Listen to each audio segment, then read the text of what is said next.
ನಾನು ಹರ್ಷಿತಾ, ಕಾರ್ವಾ ಪ್ಲಸ್ ಚಾನೆಲ್ಗೆ ಸ್ವಾಗತ. ಮನೆ ಹಾಗೂ ದೇವಸ್ಥಾನದಲ್ಲಿ ಮಾತ್ರ ಗಣೇಶೋತ್ಸವಕ್ಕೆ ಅವಕಾಶ. Doctor Harish Kumar K. Karwar. COVID-19 ತಡೆಗಟ್ಟುವ ಹಿನ್ನೆಲೆಯಲ್ಲಿ ಸರ್ಕಾರದ ಆದೇಶದನ್ವಯ ಮನೆ ಹಾಗೂ ದೇವಸ್ಥಾನದಲ್ಲಿ ಮಾತ್ರ ಗಣೇಶೋತ್ಸವಕ್ಕೆ ಅವಕಾಶವಿರುತ್ತದೆ ಎಂದು ಜಿಲ್ಲಾಧಿಕಾರಿ ಡಾಕ್ಟರ್ ಹರೀಶ್ ಕುಮಾರ್ ಕೆ ಅವರು ತಿಳಿಸಿದರು. ಜಿಲ್ಲಾಧಿಕಾರಿ ಕಚೇರಿ ನ್ಯಾಯಾಲಯ ಆವರಣದಲ್ಲಿ ಜಿಲ್ಲೆಯ ಎಲ್ಲ ಎಸಿ, ತಹಶೀಲ್ದಾರ್ ಹಾಗೂ ಸ್ಥಳೀಯ ಸಂಸ್ಥೆಗಳ ಮುಖ್ಯಾಧಿಕಾರಿಗಳು ಮತ್ತು ಪೊಲೀಸ್ ಅಧಿಕಾರಿಗಳೊಂದಿಗೆ ವಿಡಿಯೋ ಸಂವಾದ ನಡೆಸಿ ಮಾತನಾಡಿ, ಕೊರೋನಾ ಹಿನ್ನೆಲೆಯಲ್ಲಿ ಈ ಬಾರಿ ಜಿಲ್ಲೆಯಾದ್ಯಂತ ಸಾರ್ವಜನಿಕ ಸ್ಥಳಗಳಲ್ಲಿ ಗಣೇಶೋತ್ಸವವನ್ನು ವಿಸರ್ಜನೆ ಹಾಗೂ ಮೆರವಣಿಗೆ ಮಾಡುವುದನ್ನು ನಿಷೇಧಿಸಲಾಗಿದ್ದು, ಮನೆ ಮತ್ತು ದೇವಸ್ಥಾನಗಳಲ್ಲಿ ಮಾತ್ರ ಗಣೇಶೋತ್ಸವ ಆಚರಿಸಲು ಅವಕಾಶವಿರುತ್ತದೆ. ಗಣೇಶ ಚತುರ್ಥಿ ಹಬ್ಬವನ್ನು ಗುಂಪಾಗಿ ಸೇರದೆ ಭಕ್ತಿಪೂರ್ವಕವಾಗಿ ಆಚರಿಸುವಂತೆ ಜನರಲ್ಲಿ ಜಾಗೃತಿ ಮೂಡಿಸಬೇಕೆಂದು ಅಧಿಕಾರಿಗಳಿಗೆ ಅವರು ಸೂಚಿಸಿದರು. ಯಾವುದೇ ಕಾರಣಕ್ಕೂ ಸಾರ್ವಜನಿಕ ನದಿ, ಕೆರೆ, ಕೊಳ, ಬಾವಿ ಮತ್ತು ಕಲ್ಯಾಣಿಗಳಲ್ಲಿ ಗಣೇಶ ಮೂರ್ತಿಯನ್ನು ವಿಸರ್ಜನೆ ಮಾಡುವಂತಿಲ್ಲ. ಮನೆಯಲ್ಲೇ ಪೂಜಿಸುವ ಗಣೇಶ ಮೂರ್ತಿಗಳನ್ನು ಅವರ ಮನೆ ಆವರಣದಲ್ಲಿಯೇ ವಿಸರ್ಜನೆ ಮಾಡಬೇಕು. ಕೋವಿಡ್-19 ಹರಡುವಿಕೆಯನ್ನು ತಡೆಗಟ್ಟುವ ನಿಟ್ಟಿನಲ್ಲಿ ರಾಷ್ಟ್ರೀಯ ನಿರ್ದೇಶನಗಳನ್ನು ಹಾಗೂ ರಾಜ್ಯ ಸರ್ಕಾರವು ಹೊರಡಿಸಿದ ಮಾರ್ಗಸೂಚಿಗಳನ್ನು ತಪ್ಪದೆ ಕಟ್ಟುನಿಟ್ಟಾಗಿ ಪಾಲಿಸಬೇಕು. ಅಲ್ಲದೆ ಸಾರ್ವಜನಿಕ ಆರೋಗ್ಯ ದೃಷ್ಟಿಯಿಂದ ಜಿಲ್ಲಾಡಳಿತ, ಆರೋಗ್ಯ ಇಲಾಖೆ, ಪೊಲೀಸ್, ಮಹಾನಗರ ಪಾಲಿಕೆ, ಮಾಲಿನ್ಯ ನಿಯಂತ್ರಣ ಮಂಡಳಿ, ಅಗ್ನಿಶಾಮಕ ಇಲಾಖೆಗಳು ಹೊರಡಿಸಲಾದ ಮಾರ್ಗಸೂಚಿಗಳನ್ನು ಕಡ್ಡಾಯವಾಗಿ ಪಾಲಿಸಬೇಕೆಂದು ತಿಳಿಸಿದರು. ಈ ಸಂದರ್ಭದಲ್ಲಿ ಪೊಲೀಸ್ ವರಿಷ್ಠಾಧಿಕಾರಿ ಶಿವಪ್ರಕಾಶ್ ದೇವರಾಜು, ಅಪರ ಜಿಲ್ಲಾಧಿಕಾರಿ H K Krishnamurthy, AC Priyanka, M tahsildar R V Katti ಸೇರಿದಂತೆ ಇತರರು ಉಪಸ್ಥಿತರಿದ್ದರು. ಬೆಲೆ ಬಾಳುವ ನಾಟ, ಅಕ್ರಮ ಸಾಗಣೆ, ಬಂಧನ. ಯಲ್ಲಾಪುರ ತಾಲೂಕಿನ ಬಿಸಗೋಡು ಶಾಖೆಯ ವಡೆಹುಕ್ಕಳ್ಳಿ ಕಾಯ್ದಿಟ್ಟ ಅರಣ್ಯ ಪ್ರದೇಶ ವ್ಯಾಪ್ತಿಯಲ್ಲಿ ಬೆಲೆ ಬಾಳುವ ಮರಗಳನ್ನು ಕಡಿದು ಸಾಗಿಸುತ್ತಿದ್ದ ಆರೋಪದಡಿ 4 ಅರಣ್ಯ ಇಲಾಖೆ ಅಧಿಕಾರಿಗಳು ಶುಕ್ರವಾರ ರಾತ್ರಿ ಬಂಧಿಸಿದ್ದಾರೆ. ಒಬ್ಬ ಆರೋಪಿಗೆ ಹುಡುಕಾಟ ನಡೆಸಲಾಗುತ್ತಿದೆ. ಕಾಳಮ್ಮನಗರದ ನಿವಾಸಿ ಜೆಡಿಎಸ್ ತಾಲೂಕು ಘಟಕದ ಅಧ್ಯಕ್ಷ ರವಿಚಂದ್ರ ಕೃಷ್ಣ ನಾಯ್ಕ್, ತೆಲಂಗಾರಿನ ಮಂಜುನಾಥ್ ಮಾಸ್ತಿ ಪಟ್ಗಾರ್, ಉದ್ಯಮನಗರದ ಮಂಜುನಾಥ ದೇವಿದಾಸ್ ಗೌಡ ಹಾಗೂ ಬನವಾಸಿ ಗ್ರಾಮ ಪಂಚಾಯಿತಿಯ ಮುಂಡಿಗೆಹಳ್ಳಿಯ ಹುಲಿಯಾ ಬೊಮ್ಮಗೌಡ ಬಂಧಿತ ಆರೋಪಿಗಳು.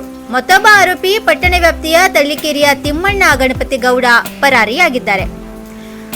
ಆರೋಪಿಗಳಿಂದ 21 ಸಾಗವಾನಿ ಮರದ ತುಂಡುಗಳು ಹಾಗೂ 11 ಸೀಸಂ ಮರದ ತುಂಡುಗಳನ್ನು ವಶಪಡಿಸಿಕೊಳ್ಳಲಾಗಿದೆ. ಕೃತ್ಯಕ್ಕೆ ಬಳಸಲಾಗಿದ್ದ 3 ಬೈಕ್ಗಳು, 1 ಪಿಕಪ್ ವಾಹನವನ್ನು ಜಪ್ತಿ ಮಾಡಲಾಗಿದೆ. ನಾಟದ ಅಂದಾಜು ಮೌಲ್ಯ 3 ಲಕ್ಷ ರೂಪಾಯಿ ಹಾಗೂ ವಾಹನಗಳ ಮೌಲ್ಯ ಸುಮಾರು 5 ಲಕ್ಷ ರೂಪಾಯಿ ಎಂದು ಅಧಿಕಾರಿಗಳು ತಿಳಿಸಿದ್ದಾರೆ. ನಿಲ್ದಾಣದಲ್ಲಿ ಇಳಿಯದೆ ತಾಸಿಗೂ ಅಧಿಕ ಕಾಲ ಆಗಸದಲ್ಲಿ ಸುತ್ತಾಡಿದ ಸಂಸದ ಹೆಗಡೆ ಇದ್ದ ವಿಮಾನ. ಹುಬ್ಬಳ್ಳಿ. ಸಂಸದ ಅನಂತ್ ಕುಮಾರ್ ಹೆಗಡೆ ಸೇರಿದಂತೆ 49 ಪ್ರಯಾಣಿಕರಿದ್ದ ಇಂಡಿಗೋ ವಿಮಾನ ನಿಲ್ದಾಣದಲ್ಲಿ ಇಳಿಯದೆ ಗಂಟೆಗೂ ಅಧಿಕ ಕಾಲ ಆಗಸದಲ್ಲಿ ಸುತ್ತಾಡಿ ಆತಂಕ ಸೃಷ್ಟಿಸಿದ ಘಟನೆ ನಡೆದಿದೆ.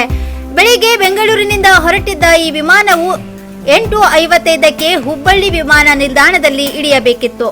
ಆದರೆ ತೀವ್ರ ಹವಾಮಾನ ವೈಪರೀತ್ಯಗಳಿಂದಾಗಿ ಇಳಿಯಲು ಸಿಗ್ನಲ್ ದೊರೆಯದೆ ಆಗಸದಲ್ಲೇ ಸುತ್ತಾಡಿದೆ. ಒಂದು ವೇಳೆ ಹುಬ್ಬಳ್ಳಿಯಲ್ಲಿ ವಿಮಾನ ಇಳಿಯಲು ಸಾಧ್ಯವಾಗದೆ ಹೋದಲ್ಲಿ ಗೋವಾ ಅಥವಾ ಮಂಗಳೂರು ವಿಮಾನ ನಿಲ್ದಾಣದಲ್ಲಿ ಇಳಿಸುವ ಬಗ್ಗೆ ಯೋಚನೆ ಮಾಡಲಾಗಿತ್ತು. ಆದರೆ ಸಿಗ್ನಲ್ ದೊರೆತ ಕಾರಣ 10:25ರ ವೇಳೆ ಸುರಕ್ಷಿತವಾಗಿ ಲ್ಯಾಂಡಿಂಗ್ ಸಾಧ್ಯವಾಗಿದ್ದು, ಅನಂತ್ ಕುಮಾರ್ ಹೆಗಡೆ ಸೇರಿದಂತೆ ಎಲ್ಲ ಪ್ರಯಾಣಿಕರು ಸುರಕ್ಷಿತವಾಗಿ ಇಳಿದಿದ್ದಾರೆ. ಅಪಘಾತದ ಸಂದರ್ಭದಲ್ಲಿ ಬಯಲಾಯಿತು ಕಾರಿನಲ್ಲಿ ಗೋ ಸಾಗಾಣಿಕೆ ರಹಸ್ಯ. ಹೊನ್ನಾವರದ ಗೇರುಸೊಪ್ಪ ಸಮೀಪ ಘಟನೆ. ಹೊನ್ನಾವರದ ಗೇರುಸೊಪ್ಪದ ಬಳಿ ಸ್ವಿಫ್ಟ್ ಮತ್ತು ಎರ್ಟಿಗಾ ಕಾರುಗಳ ನಡುವೆ ಮುಖಾಮುಖಿ ಡಿಕ್ಕಿ ಸಂಭವಿಸಿದೆ. ಇದೇ ವೇಳೆ ಸ್ವಿಫ್ಟ್ ಕಾರಿನಲ್ಲಿ ಗೋ ಸಾಗಾಟ ಮಾಡುತ್ತಿರುವುದು ಬೆಳಕಿಗೆ ಬಂದಿದೆ. ಎರ್ಟಿಗಾ ಕಾರು ಹೊನ್ನಾವರದಿಂದ ಗೇರುಸೊಪ್ಪ ಮಾರ್ಗದಲ್ಲಿ ಹೋಗುತ್ತಿರುವಾಗ ಮಾವಿನಗುಂಡಿಯಿಂದ ಹೊನ್ನಾವರ ಮಾರ್ಗವಾಗಿ ಬರುತ್ತಿದ್ದ ಸ್ವಿಫ್ಟ್ ಕಾರಿನ ಚಾಲಕನ ಅಜಾಗರೂಕತೆ ಚಾಲನೆಯಿಂದ ಡಿಕ್ಕಿ ಸಂಭವಿಸಿದೆ. ರಕ್ಷಣೆಗಾಗಿ ಸ್ಥಳೀಯರು ಧಾವಿಸಿದಾಗ ಸ್ವಿಫ್ಟ್ ಕಾರಿನಲ್ಲಿ ಗೋ ಸಾಗಾಟ ಮಾಡುತ್ತಿರುವುದು ಕಂಡು ಬಂದಿದೆ. ಕಾರಿನಲ್ಲಿ 2 ಗೋವುಗಳನ್ನು ಹಿಂಸಾತ್ಮಕವಾಗಿ ತುಂಬಿಕೊಂಡು ಸಾಗರದಿಂದ ಭಟ್ಕಳಕ್ಕೆ ಸಾಗಿಸುತ್ತಿದ್ದು, 1 ಗೋವು ಮೃತಪಟ್ಟಿದೆ. ವಾಹನದಲ್ಲಿ 3 ಆರೋಪಿಗಳಿದ್ದು, 2 ಅಪಘಾತವಾದ ಸಂದರ್ಭದಲ್ಲಿ ಪರಾರಿಯಾಗಿದ್ದಾರೆ ಎಂದು ಹೇಳಲಾಗುತ್ತಿದೆ.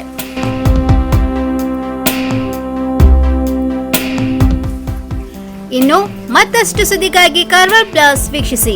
ನೀವು ಯೂಟ್ಯೂಬ್ ಅಲ್ಲಿ ನೋಡ್ತಿದ್ದೀರಿ, ಸಬ್ಸ್ಕ್ರೈಬ್ ಮಾಡಿ, ಬೆಲ್ ಐಕಾನ್ ಕ್ಲಿಕ್ ಮಾಡಿ. ಫೇಸ್ಬುಕ್ ಪೇಜ್ ಅಲ್ಲಿ ನೋಡ್ತಿದ್ದೀರಿ, ಫಾಲೋ ಮಾಡಿ. ಧನ್ಯವಾದಗಳು.